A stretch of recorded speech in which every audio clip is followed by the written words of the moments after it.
Fire Sword, Chapter 31, Legends Collide. The other swordsman was as good as any Kirito had ever faced. Had he been fighting with just one sword, he would have been overwhelmed within a few blows. The Black Spirit's blows struck like lightning from every direction, and they all felt like hammer strikes. Not to mention that he barely looked like he was breaking a sweat while he was doing it. Who is this guy? Kirito wondered as he parried and tried to stab at his opponent's arm. And why does that sword look so familiar? His enemy simply folded his wings to drop beneath the attack, then flapped them extra hard to shoot under him, then up behind him. Still too slow, he said, his voice completely flat. Kirito whirled around with both swords, seeking to slash into his stomach and ribcage. Any thoughts of restraint were now gone. This kid was infuriating. The boy, calling himself the Black Spirit, swooped downward, backwards, and sheathed his sword. I'm bored now, he said dully. He raised a single hand and darkness began to emanate from it. Let's change the pace. Ah, crap. Kirito paled as he readied his swords to block the magic. Swords only carry you so far in this world, the other young man said. When they fail you, it's best to have another trick up your sleeve. Flux. A black-purple orb of the size of his fist shot at Kirito, but he used the dark repulsor to shred the magic and evade harm. That magic won't help you win, Kirito grinned, confident that he might have found his opponent's weaker point. Idiot. The other boy replied just before he shot through the remains of the darkness to smash a fist into Kirito's face, breaking his nose and robbing him of the concentration needed to fly. I don't need magic. Simply a useful tool. He cocked his head as he watched Kirito falling to the earth below, almost as if interested to see what kind of sound he would make when he hit the ground. A flash of white and blue caught up Kirito and carried him back above the fighting that was taking place on the ground between the shepherds and Priam's men. Asuna's chestnut eyes glared lightning bolts at the Black Spirit, who simply raised an eyebrow at her. Splaying her fingers up at him, she shouted, Thoron! Lightning crackled on her fingertips, but nothing else happened for a second. The Black Spirit laughed at her. So much for the legendary lightning. Ah! The lightning spell Asuna had cast finally lanced out from her palm and speared the other fighter in his left shoulder. He glared daggers at her and grunted, That's my sword arm.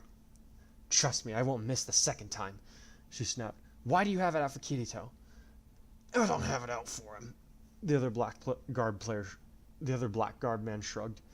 I just want to make a point. Plain and simple. What, that you're a better fighter than him? Asuna growled. No, though that's quite apparent to me now. The boy shrugged. And disappointing. After all the stories I heard growing up, I expected better from him. Then again, I don't have a whole lot of faith in second-hand accounts anyways. The stories you... Asuna's eyes widened. You're from the future, aren't you? Correct. The Black Spirit nodded. Are you one of Lucina's friends, then? Ha! He laughed. Don't you think Lucina would have mentioned having a Spriggan boy as a friend if she knew him? Then who are you? Asuna demanded.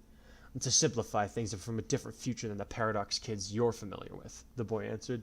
In my future, I am the only one that survives to make it back to this timeline.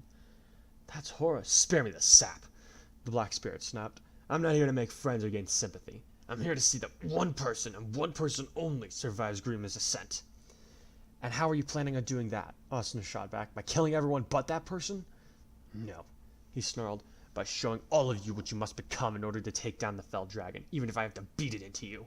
Only then will that person be safe from his wrath. So you put on all of this, Asuna said as she jostled Kirito, who was still unconscious, just to show us what we're up against? More or less, the boy nodded with a locked jaw. Why should we believe you? Asuna demanded. Because the alternative is to die alongside everyone here when it comes to battle a fell dragon, he shot back. Mama! Yui cried as she suddenly shot into the picture to hover beside her mother and unconscious father. What happened to Daddy? He happened, Asuna said as she pointed at the boy in black. You did this to my daddy? Yui demanded. If he'd been better prepared, it wouldn't have happened, the boy replied, though Asuna noticed his tone had lost its hostile edge. He can't always rely on the fact that he has friends to help him. That's how the shepherds work, Yui shot back. We rely on one another. Be that as it may, one cannot always count on having someone by their side. The boy replied calmly. It's easy to become separated by the tide of a battle, and then what? The shepherds have lost their touch of fighting independently, I see.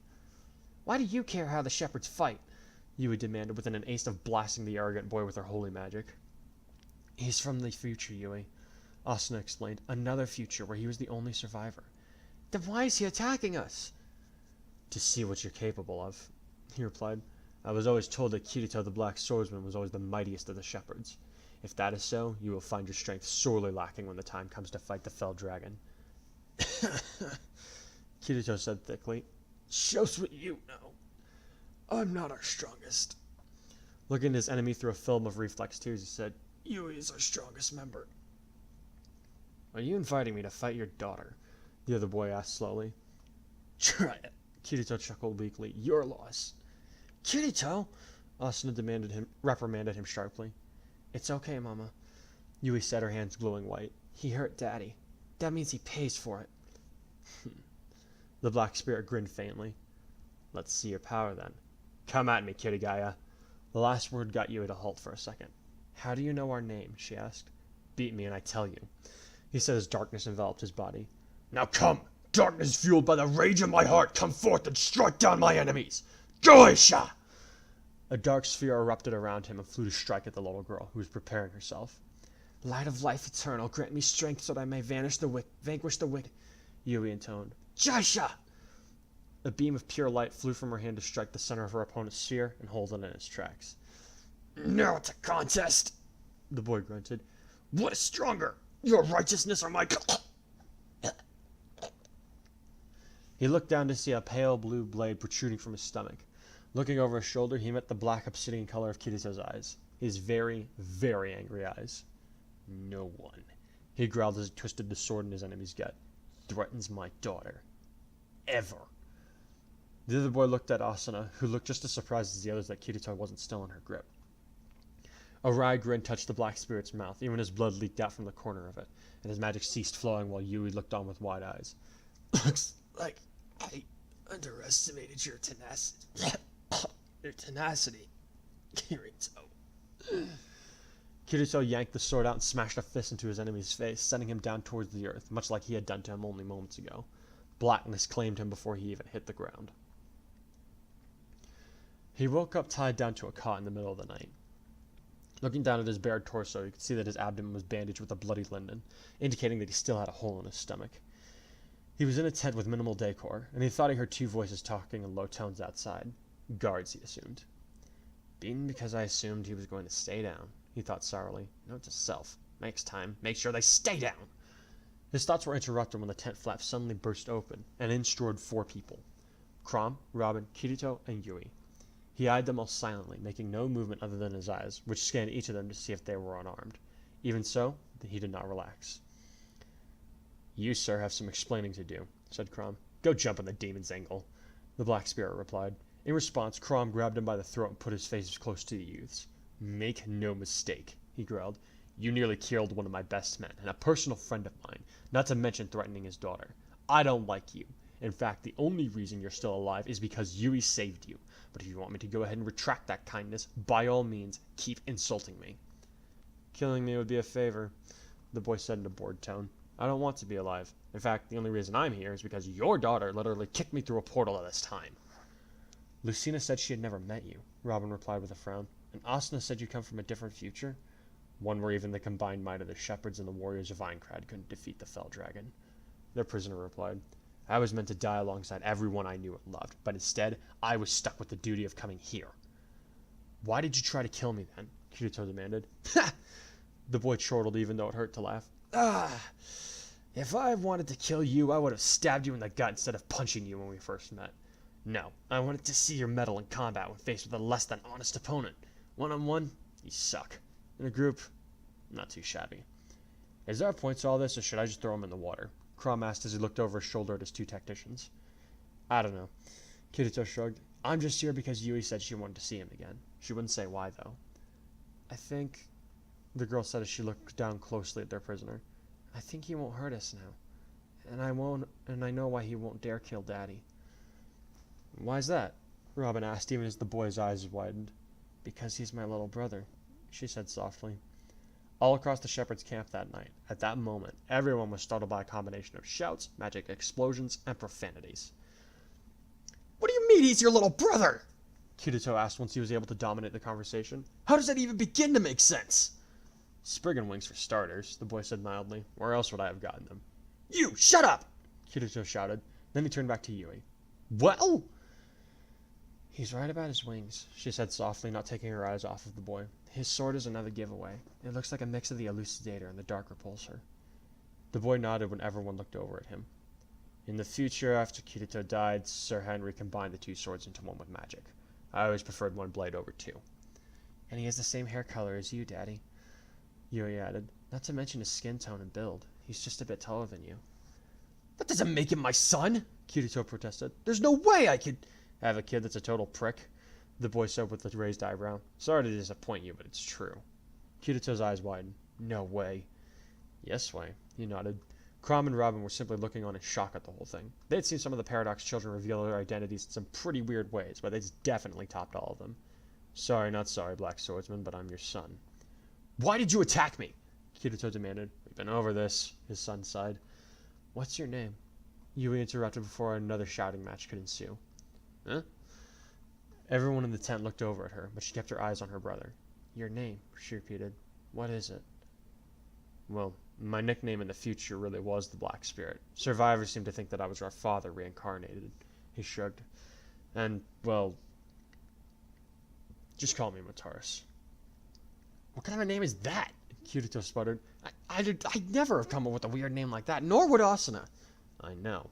Mataras shrugged again. I took the name on myself. It means murderer. Why? Kirito asked slowly. Because I'm responsible for a death that I will never stop blaming myself for. Mataras said, a hard light in his eyes. The name that you gave to me when I was born doesn't belong to a killer like me. So I shed the name as to save your legacy. You were really weird, Kirito said, his shoulders sagging in defeat. You tried growing up in a hell on earth, Mataras retorted sharply. See how you turn out. Aincrad sounds like a picnic compared to what I've been through. Calm down, both of you, Crom said sharply as Kirito went to yell back. Glaring at Mataras, he said, I don't know that I can trust you yet, so for right now, you're going to be under 24-hour guard. Until you act in a manner that indicates we can trust you, you'll not be unattended at any time. Mataras snorted derisively and said, the fact that I'll agree to no trouble should be enough to trust me. Ask Kirito. Even like this, I could still escape your confines, your highness. Watch it or I'll put Frederick on you during the daytime, Crom warned. That seems a little harsh, even for what he's done. Robin winced. Well, I don't have Tharja to threaten with. Crom replied. There's always Henry, Kirito suggested. Do you really want your son to be watched by Henry while he's bleeding like that? Crom replied. For all we know, Henry might try to drink it. Kirito looked at the youth on the cot coldly and said, He's not my son. And he walked away without another word.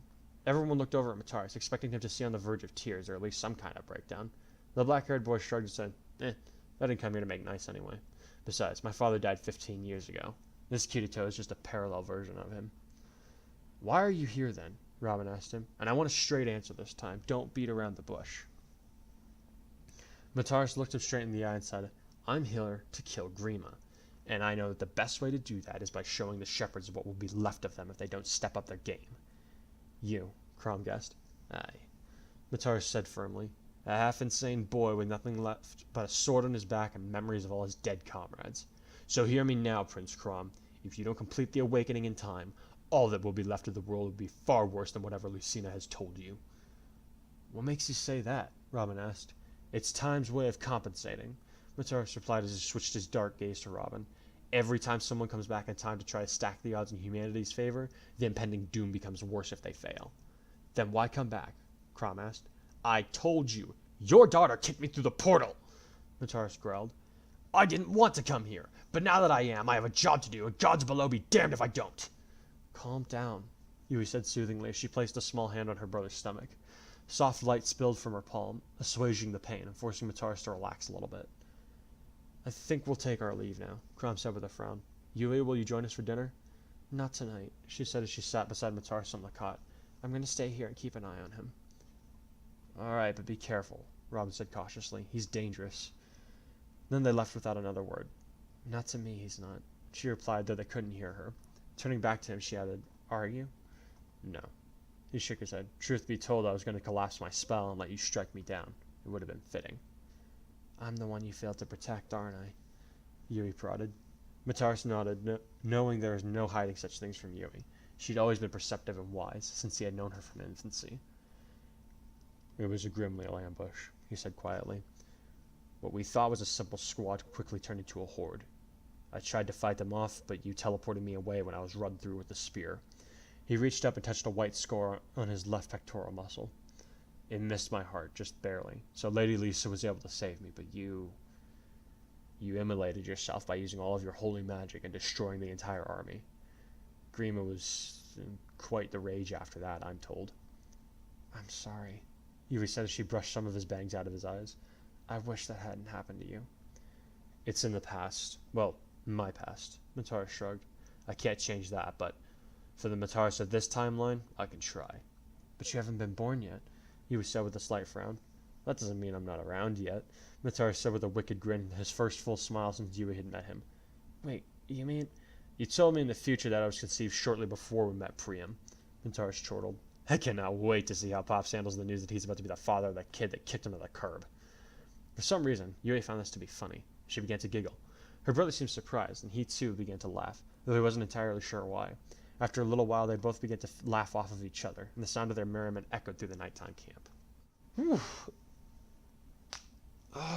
We are more than 3/5 of the way to the end of this, about 3/5 of the way to the end of this story. I've been doing these audio chapters for a while, and I'm really loving it. I really enjoy doing this. Let's see. So I remember getting very, very mixed reviews about introducing my original character Mataras to this story. A lot of people didn't seem to like very much that I was doing a self-insert, but I was like, no, I had a plan for this story, and I was gonna see it through. And I think it turned out good the way that it did. I mean, Fire Sword Shrouded Destiny certainly wouldn't be happening now if I hadn't done what I did with the original Fire Sword. So yeah, no regrets.